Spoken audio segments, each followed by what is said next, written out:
মিয়ানমারে ভয়াবহ ভূমিকম্পে ধসে পড়ল ঐতিহাসিক সেতু। পরপর দুটি শক্তিশালী ভূমিকম্প আঘাত হেনেছে মিয়ানমারে। প্রথমটি রিক্টার স্কেলের মাত্রা ছিল ৭.৭। ভয়াবহ এই ভূমিকম্প মিয়ানমার ইয়াবতী নদীর উপর নির্মিত উপনিবেশক আমলের ঐতিহাসিক একটি সেতু ধসে পড়েছে। এছাড়া রাজধানী নেপোদোর পাশাপাশি মান্দালয় শহরে বেশ কিছু ভবন ভেঙে পড়েছে বলেও খবর পাওয়া গেছে।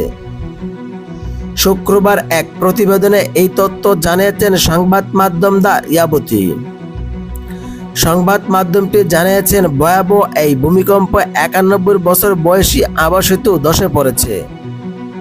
পুরাতন সাগাইং সেতু নামেও পরিচিত ছিল।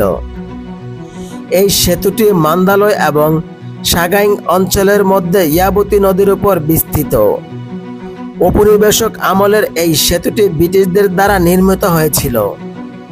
এদিকে বার্তার সংস্থা এএফপি মিয়ানমারের রাজধানী নেপোদো থেকে জানিয়েছেন, ভূমিকম্পের তীব্রতা রাস্তাঘাট স্তব্ধ হয়ে গেছে এবং ভবন থেকে ছাদের টুকরো ভেঙে পড়েছে।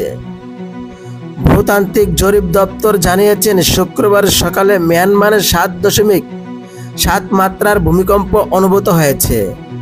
ভূমিকম্পের উপকেন্দ্র ছিল দেশটির অন্যতম প্রধান শহর মান্দালয় থেকে কয়েক কিলোমিটার দূরে।